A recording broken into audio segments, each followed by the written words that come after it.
எல்லாருக்கும் வணக்கம். மகிழன் சேனல்லேருந்து உங்களை அருண் பேசுகிறேன். இன்றைக்கி நம்ம என்ன பார்க்க போகிறோம் அப்படின்னா, இது வரைக்கும் பெண்கள் சமூக நலன், இன்ஃபர்மேஷன் டெக்னாலஜி இல்லை எல்லா டிபார்ட்மெண்ட்டோட பாலிசி நோட் எல்லாமே பார்த்தோம். இந்த பாலிசி நோட்டில் இந்த பெண்கள் ஒரு 4 பார்ட் பார்த்துருக்கோம். ஐசிடி இன்ஃபர்மேஷன் கம்யூனிகேஷன் டெக்னாலஜியோட சம்மந்தமாக 2 இது பார்த்துருக்கோம். இப்போ என்ன பார்க்க போகிறோம் அப்படின்னா, பள்ளிக்கல்வித்துறை சம்மந்தமாக பார்க்க போகிறோம்.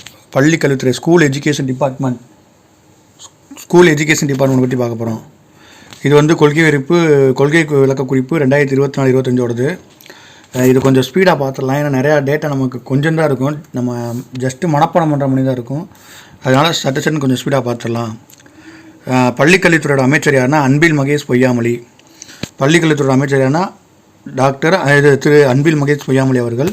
இது உங்களுக்கு தெரியும் ஆல்ரெடி. உயர்கல்வின்னு ஒன்று இருக்கும், பள்ளிக்கல்வின்னு ஒன்று இருக்கும். இப்போ உயர்கல்வி கோவிச்செழியன் சொல்லி ஒருத்தவங்க இருக்காங்க, உயர்கல்வித்துறை அமைச்சர். இதுக்கு முன்னாடி பொன்முடி இருந்தாங்க. இப்போ மாண்புமிகு கோவிச்செழியன் அப்படின்ற ஒரு மினிஸ்டர் இருக்காங்க. என்னென்ன மினிஸ்டர் என்ன டிபார்ட்மெண்ட் அப்படின்ற நீங்கள் நல்லா பார்த்துக்கணும். இதில் மொத்தம் 10 பாட்டு இருக்குது. இதில் 10 பாட்டில் கொஞ்சம் டேட்டா கம்மி தான். அதனால் கொஞ்சம் ஸ்பீடாக பார்த்துடலாம். அடுத்து ஃபஸ்ட் உடனே முன்னுரை. கல்வி மட்டுமே சமத்துவம் மலர செய்யும் மிகப்பெரிய ஆயுதம் அப்படின்னு சொன்னவர் யாருன்னா முத்தமிழ் அறிஞர் கலைஞர் அவர்கள். கல்வி மட்டுமே சமத்துவம் மலரச் செய்யும் மிகப்பெரிய ஆயுதம் அப்படின்னு சொன்னவர் யாருன்னா முத்தமிழ் அறிஞர் கலைஞர் அவர்கள். குழந்தைகளிடமிருந்து சிறந்த பண்புகளை வெளிக்கொணர்வதும் அவர்களை எதிர்கால சமூகத்திற்கு பயனுள்ள சிறந்த மனிதனாக மாற்றுவதே கல்வியின் அடிப்படை. கல்வியோட அடிப்படை அப்படின்றது என்னது அப்படின்னா, சிறந்த பண்புகளை வெளிக்கொண்டு வரணும், எதிர்கால சமூகத்திற்கு பயனுள்ள வகையில் மிகச்சிறந்த மனிதனாக மாற்றுவதே கல்வியோட அடிப்படை. அவ்வளோதான், போதும். இப்படி கீழே வந்துருங்க. இப்போ இது ரொம்ப முக்கியமானது. இருக்கையில் அதிகமான பட்ஜெட் எதுக்கு ஒதுக்குனாங்க அப்படின்னா பள்ளிக்கல்வித்துறைக்கு தான். 44,000 கோடி, 44,042 44,000 கோடி சம்திங் எந்த 2024-25 நிதியாண்டில் ஒதுக்கியிருக்காங்க. இதுதான் தேவையில்லை. அடுத்து அப்படி வந்துருங்க.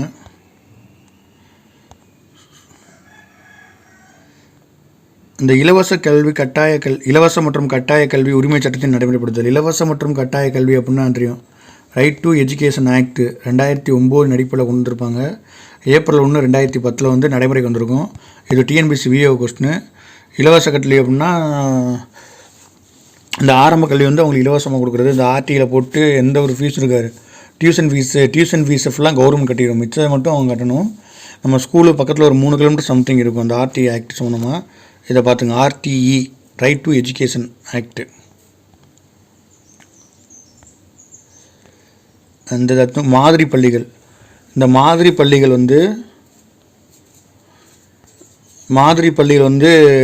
பள்ளிக்கல்வியோட செயல்பாடுகள் அளவுகள் அமைக்கும் வகையில் யார் எலிஜிபிள்னா 9ஆம் 12ஆம் வகுப்பு வரைக்கும் மாணவர்கள் பயிலும் வகையில் 38 மாவட்டங்களிலும் அரசு உண்டு உரையிட பள்ளிகள் உருவாக்கப்பட்டுள்ளன. அதான் மாதிரி பள்ளிகள், உண்டு உரையிட பள்ளி இருக்கும். இது மட்டும் என்னன்னு மட்டும் தெரிஞ்சுக்கிட்டா போதும். நமக்கு பின்னாடி டேட்டா நிறையா இருக்குது, அதை பார்த்துக்குறோம். தகைசால் பள்ளிகள் அப்படின்ற பார்த்துங்க. மாதிரி பள்ளினா சாப்பாடு இதெல்லாம் போட்டு 38 மாவட்டத்தில். தகைசால் பள்ளிகள் அப்படின்னா என்னென்னா, அன்பிற்கின்ற அரசு பள்ளி மாணவர்களின் கற்றல் சொல்லை மேம்படுத்தி அவர்கள் கற்றலில் சிறந்து விளங்குவதை ஊக்குவிக்கும் வகையில் அரசு பள்ளி தகைசால் பள்ளிகளாக தரம் உயர்த்தப்பட்டுள்ளது. தகைசால் பள்ளின்னா கற்றல் சூழலை மேம்படுத்துறதுக்காண்டி, படிக்கிறத மேம்படுத்தணும் மற்றும் கற்றலில் சிறந்து விளங்குறதுக்காண்டி கொண்டு வந்திருக்காங்க தகைசால் பள்ளிகள். இதுதான் அந்த மாடர்ன் ஸ்கூல்னு சொல்லுவாங்கள்ல, அந்த டெல்லி அந்த மணிலேருந்து தான் பார்த்து கொண்டு வந்தது. இதில் முக்கியமான நோக்கம் அப்படின்னா பள்ளியோட இன்ஃப்ராஸ்ட்ரக்சர் மேம்படுத்தணும். இப்போ ஒன்றும் இல்லை, நம்ம ப்ரைவேட் ஸ்கூலில் பார்த்தோம்னா பள்ளியோட இந்த தகைசால் பள்ளியில் பொறுத்தளவுக்கு பள்ளியோட உட்கட்டமைப்பு மேம்படுத்தணும். நவீன தொழில்நுட்பம் அடிப்படை வகுப்பறை சொல்லை உருவாக்கணும்.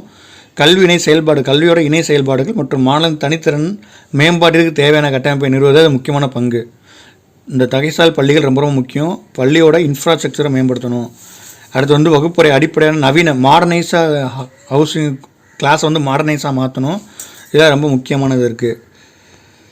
அடுத்து உள்ளடக்கிய கல்வின்ற ஒன்றும் இல்லை, மாற்றுத்திறனோடு இருப்பாங்களா தான் மாணவர்கள். அதாவது இந்த மைண்டு கொஞ்சம் இது பண்ணுற மாதிரி இருக்குது. மாற்றுத்திறனுடைய மாணவர்களுக்கு தடையின்றி கல்வி பெறுவதற்காண்டி தான் இந்த உள்ளடக்கிய கல்வி. இதில் நலம் நாடி என்னும் செயலி வடிவமைக்கப்பட்டுள்ளது. அவங்க எல்லாத்தையும் பார்க்குறக்காண்டி தான் நலம் நாடி என்னும் செயலி வடிவமைக்கப்பட்டுள்ளது. நல்லா பார்த்துங்க. நலம் நாடி என்னும் செயலி வந்து எந்த டிபார்ட்மெண்ட்னா பள்ளிக்கல்வித்துறை. எதுக்கண்ண மாற்றுத்திறனுடைய மாணவர்கள் தடையின்றி கல்வி பெறுவதனை உறுதிப்படுத்தவும், கற்றல் குறைபாடு உள்ள மாணவர்களை சிறப்பு பயிற்றுனர்கள் கற்றல் துறையுள்ள மாணவர்களை சிறப்பு பயிற்றுனர்கள் ஆரம்ப காலத்திலே கண்டறிதலின் முக்கியத்துவத்தை கருத்தில் கொண்டு அடையாளம் காணவும் நலம் நாடி என்னும் செயலி வடிவமைக்கப்பட்டுள்ளது. நலம் நாடி என்னும் செயலி அப்படின்ற எதுக்கு அப்படின்னா பார்த்துக்குங்க, அந்த மாற்றுத்திறனுடைய மாணவர்களை தடையின்றி கல்வி பெறுவதை உறுதிப்படுத்தணும். இந்த மாற்றுத்திறன் மாணவர்கள் யார் அப்படின்றத பார்த்தோம் அப்படின்னா, மாற்றுத்திறனுடைய மாணவர்கள் யாருன்னு பார்த்தோம்னா 1 முதல் 5ஆம் வகுப்பு வரை 1 முதல் 5ஆம் வகுப்பு வரை பயிலும் அறிவுசார் குறைபாடுள்ள மாற்றுத்திறன் கொண்ட மாணவர்களின் அடிப்படை எண்ணறிவு மற்றும் எழுத்தறிவு திறன்களை வந்து உறுதி செய்யக்காண்டி எண்ணும் எழுத்தும் பயிற்சி ஆசிரியர்கள் இதெல்லாம் வெளியிட்டிருக்காங்க. அதில் அடுத்து இது ரொம்ப ரொம்ப முக்கியம், பள்ளி உட்கட்டமைப்பு மேம்பாடு. இதை பார்த்துக்குங்க, இது டிஎன்பிசியில் கேட்டிருக்காங்க. பள்ளி உட்கட்டமைப்பு மேம்பாடு. இந்த பள்ளி உட்கட்டமைப்பு ஏன் அப்படி சொல்கிறாங்க அப்படின்னா, உட்கட்டமைப்பு அப்படின்னா என்னது, இன்ஃப்ராஸ்ட்ரக்சர் அப்படின்னா என்னது. இப்போ வந்து ஒரு கவர்மெண்ட் ஸ்கூல் போகிறோம், இதுக்கு முன்னாடி ஒரு 10 வருஷம் 20 வருஷத்துக்கு இப்போலாம் நல்லா டெவலப் ஆகிடுச்சு. முன்னாடி போனோம் அப்படின்னா ஒரு கவர்மெண்ட் ஸ்கூல் போகிறோம், ப்ரைவேட் ஸ்கூல் போகிறோம், ஒரு மெட்ரிகுலேஷன் போகிறோம், ஒரு கவர்மெண்ட் ஸ்கூல் போகிறோம், ரெண்டுக்குள்ள வித்தியாசம் தெரியும். இன்ஃப்ராஸ்ட்ரக்சர் வேறு லெவலில் இருக்கும் ப்ரைவேட்டில், ஆனால் கவர்மெண்ட்டில் கொஞ்சம் கம்மியாக இருக்கும். ஆனால் இப்போ நிறையா ஸ்கீம் கொண்டு வந்து எல்லா கவர்மெண்ட் ஸ்கூலோட இன்ஃப்ராஸ்ட்ரக்சர் அடிப்படை கட்டமைப்பு எல்லாத்தையும் உட்கட்டமைப்பு எல்லாத்தையும் மாற்றிட்டாங்க. இப்படி இன்னும் கவர்மெண்ட் ஸ்கூலோட உட்கட்டமைப்பு எல்லாத்தையும் மாற்றணும் அப்படின்றக்காண்டி தமிழ்நாடு கவர்மெண்ட் வந்து ஒரு ஸ்கீம் கொண்டு வராங்க. அந்த ஸ்கீம் யாரோட பேரில் கொண்டு வராங்கன்னா, பேரரசர் அன்பழகன் அவர் பேரில் கொண்டு வராங்க. பேராசிரியர் அன்பழகன் மேம்பாட்டு திட்டம் தொடங்கப்பட்டது. ஒன்றும் இல்லை, பேராசிரியர் அன்பழகன் பள்ளி மேம்பாட்டு திட்டம் அப்படின்ட்டு இருக்குன்னா, ஸ்கூலோட இன்ஃப்ராஸ்ட்ரக்சரை மேம்படுத்துறதுக்காண்டி உட்கட்டமைப்பு வந்து மேம்படுத்துறதுக்காண்டி கொண்டு வரப்பட்டது இந்த பள்ளி. எந்தெந்த பள்ளியெலாம் கொண்டு வராங்க அப்படின்னா, எல்லாத்துலேயும் கொண்டு வராங்க. தொடக்கப்பள்ளி, நடுநிலைப்பள்ளி, அரசு பள்ளி, மேல்நிலைப் பள்ளியிலும் உட்கட்டமைப்பு வசதிகளை மேம்படுத்திட 1887 கோடியும், உயர்நிலை மற்றும் மேல்நிலை பள்ளியின் பழுதுபார்ப்பு மற்றும் பராமரிப்பு பணிகளுக்காக 316 கோடியும் செய்யப்பட்டு பணிகள் நடைபெற்று வருகிறது அப்படின்னு போட்டிருக்காங்க. 2024-25 மொத்தம் 1000 கோடி மதிப்பீட்டில் வந்து உட்கட்ட வசதியில் மேம்படுத்தப்படும் வந்து கொடுத்துருக்காங்க. அப்படின்னா எவ்வளோ கோடி? 1000 கோடி 2024-25. இப்போ முதல் கட்டமாக 155 கோடி வந்து ஒதுக்கியிருக்காங்க. அரசு பள்ளிகளின் உட்கட்டமைப்பை மேம்படுவதற்கு 168.8 கோடி, ஒருங்கிணைந்த பள்ளி கல்வியின் கீழ் 168 கோடி ஒதுக்கப்பட்டுள்ளது. அப்படின்னா கவர்மெண்ட் ஸ்கூலை பெரும்பாலும் நம்ம டெவலப் பண்ணிட்டாலே போதும், அதுக்காண்டி தான் அப்படிலாம் கொண்டு வராங்க. பார்த்துங்க, பள்ளி உட்கட்டமைப்பு மேம்பாட்டுனா யார் தலைமையில் ஸ்கீம் கொண்டு வராங்க அப்படின்னா, பேரரசர் அன்பழகன் பள்ளி மேம்பாட்டு திட்டம்ன்ற பேரில் கொண்டு வராங்க. இதன்படி வந்து 1000 கோடி ஒதுக்கியிருக்காங்க. ப்ளஸ் 150 கோடி வந்து அந்த பராமரிப்பு பழுதுபார்க்க ஒதுக்கியிருக்காங்க. அடுத்து ஒருங்கிணைந்த பள்ளி கல்வியின் கீழ் அரசு பள்ளியின் உட்கட்டமைப்பு மேம்படுத்துறதுக்காண்டி ஒரு 168 கோடியை உருவாக்குறாங்க. எதுக்கு இவ்வளோ டெவலப் பண்ணுறாங்க அப்படின்னா, ஒரு கவர்மெண்ட் ஸ்கூலில் பார்த்தீங்கன்னா பெரும்பாலும் ஏழை மாணவர்கள் தான் படிப்பாங்க. அந்த ஏழை மாணவரோட கல்வி தரத்தை உயர்த்துறதுக்கு வந்து தமிழ்நாடு கவர்மெண்ட் போதுமான முயற்சி எல்லாத்தையும் எடுத்துக்கொண்டு வருது. இன்னும் நிறையா ஸ்கீம், நிறைய நம்ம தத்தெடுத்துக்கலாம், நல்ல ஸ்கீம் கவர்மெண்ட் ஸ்கூலில் தத்தெடுத்துக்கலாம். நிறையா நம்ம பொருள், அந்த லேப்டாப், கம்ப்யூட்டர் இதெல்லாம் வாங்கி வைக்கலாம். நிறையா ஸ்கீம் கொண்டு வந்திருக்காங்க. ஒரு எம்பிஎம்பி தட்டுக்கலாம். அவங்க அந்த ஸ்கூலோட இன்ஃப்ராஸ்ட்ரக்சரை மேம்படுத்தினா தான் அளவு அதிக கிராஸ் என்ரோல்மெண்ட் ரேஷியோ, அதாவது அந்த ஒரு சேர்க்கை வீதன்றது அதிகமாக இருக்கும் அப்படின்ட்டு எல்லாமே இதில் சொல்கிறாங்க. இந்த பள்ளி மானியம் எதுக்கு படிக்கணும்? ரீசெண்டாக ஒரு பிரச்சனை ஓடிச்சு. இந்த கவர்மெண்ட் ஸ்கூலில் வந்து பிஎஸ்என்எல் கூட கட்ட மாட்டேன்னு சொல்லி பாரதிய ஜனதா தலைவர் கட்சித் தலைவர் திரு அண்ணாமலை அவர்கள் குற்றம் சொல்லிட்டு கவர்மெண்ட் உடனே நாங்கள் மானியம் எல்லாத்தையும் விடுவிச்சிட்டோம் அப்படின்ற மாதிரி சொன்னாங்க. அந்த அடிப்படையில் ஒவ்வொரு கவர்மெண்ட்டுக்கும், ஒவ்வொரு கவர்மெண்ட் ஸ்கூலுக்கும் அடிப்படையில் பள்ளியில் பயிலும் மாணவர்களின் எண்ணிக்கைக்கு அடிப்படையில் பள்ளி ஒன்றிற்கு 12,500 முதல் 1 லட்சம் வரை அனுமதிக்கப்பட்டு வருகிறது. அந்த மானியம் இவ்வளவு கொடுக்குறாங்க.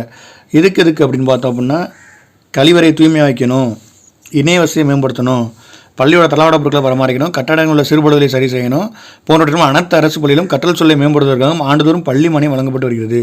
12,500 1 லட்சம் வரை கொடுக்குறாங்க. அவ்வளோதான். இது திறன்மிகு அப்படின்னா ஸ்மார்ட் கிளாஸஸ், அவ்வளோதான், வேறு ஒன்றும் தேவையில்ல. இது பின்னா நம்ம டேட்டா நிறையா இருக்குது, அதனால் அங்கே போயிடுவோம்.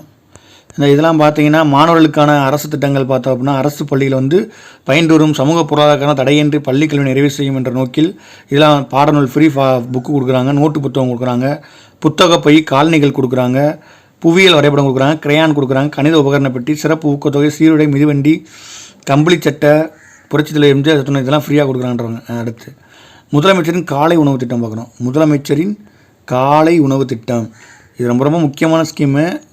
ஏன்னா நம்ம 1952லேருந்து இப்போ இருக்க 2025 வரைக்கும் பார்த்தோம் அப்படின்னா இந்த உணவுன்றது வந்து ரொம்ப முக்கிய பங்கு வகிக்குது. சரியா?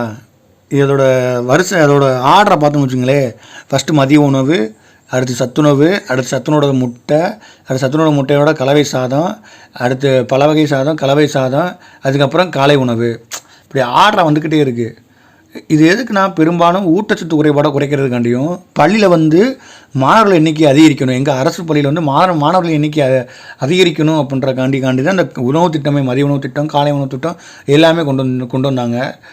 இப்போ என்ன பார்க்க போனால் முதலமைச்சர் காலை உணவு திட்டம் மாணவர்களின் வருகையை ஊக்குவிக்கவும் அவர்களின் உடல்நலத்தை கருத்தில் கொண்டு ஊட்டச்சத்து மிக்க காலை உணவு உண்பதை உறுதிப்படுத்தும் வகையில் மாண்புமிகு தமிழ்நாடு முதலமைச்சர் அவர்களின் காலை உணவு வழங்கும் முன்னோடி திட்டம் அரசு தொடக்க மற்றும் நடுநிலைப் பள்ளியில் 1 முதல் 5 வரை மாணவர்களுக்கு சமூக நலத்துறை மூலம் வழங்கப்படுகிறது.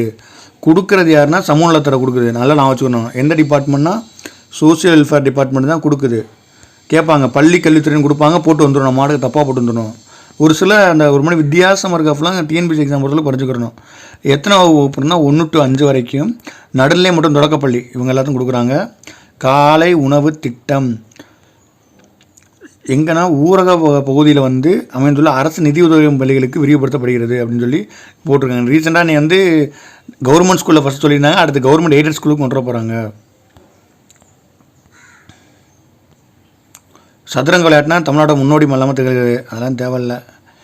கலையரங்கம்னு சொல்லிட்டு கலைத்திறமையில் கொண்டு வரக்காண்டி எந்த வகுப்புக்கு நடத்துகிறாங்க அப்படின்னா பள்ளியில் 6 முதல் 9 வகையான மாணவர்களுக்கு வாங்கப்படுகிறது. எந்தனா 6லேருந்து 9 வகுப்பில் இருந்தாங்கன்னா அவங்களாம் கலையரங்கம் நிகழ்ச்சி நடத்தப்படுகிறது. அவ்வளோதான் முடிஞ்சு. கலையரங்கம் இது முக்கியம். இது டிஎன்பிசி கேட்பாங்க. வானவில் மன்றம் இது டிஎன்பிசி செய்வாங்க. வானவில் மன்றம் அப்படின்ற வந்து இது நடமாடும் அறிவியல் ஆய்வகம். இந்த வானவில் மன்றம்ன்ற ஒன்றும் இல்லை. அதாவது நம்மளுக்கு லேப் இதெல்லாம் வைப்பாங்க ஸ்கூலில். பார்த்தீங்கன்னா இந்த மணி லேப் வைக்கணும். அவங்க படிக்கிறத வந்து கருத்தியல் ரீதியாக அவங்க வந்து எல்லாத்தையும் தியரிட்டிக்கல் ரீதியாக வந்து செய்முறை தேர்வு மூலமாக அவங்க எல்லாத்தையும் கற்றுக்கறணும் அப்படின்ற கொண்டு வந்து அந்த வானவியல் மன்றம். இது எந்தெந்த வகுப்பு கொண்டு வராங்கன்னா மொத்தம் எத்தனை ஸ்கூல் அப்படின்னா 13,210 பள்ளிகளில் 6 முதல் 8ஆம் வகுப்பு வரை பயிலும் 13.61 லட்சம் அரசு பள்ளி மாணவர்கள் அறிவியல் மற்றும் கணித பாடங்களை சுயமாக அறிந்துணரும் வகையில் ஆய்வு செய்து கற்றலை மேம்படுத்துவதற்காக வானவில் மன்றமாக கொண்டு வந்திருக்காங்க. எந்தெந்த சப்ஜெக்ட் பார்த்தீங்கன்னா இது அறிவியலும் கணிதமும் சுயமாக அறிந்து உணரும் வகையில் கற்றலை மேம்படுத்துவதற்காக வானவில் மன்றம். எத்தனை கோடினா 19 கோடி.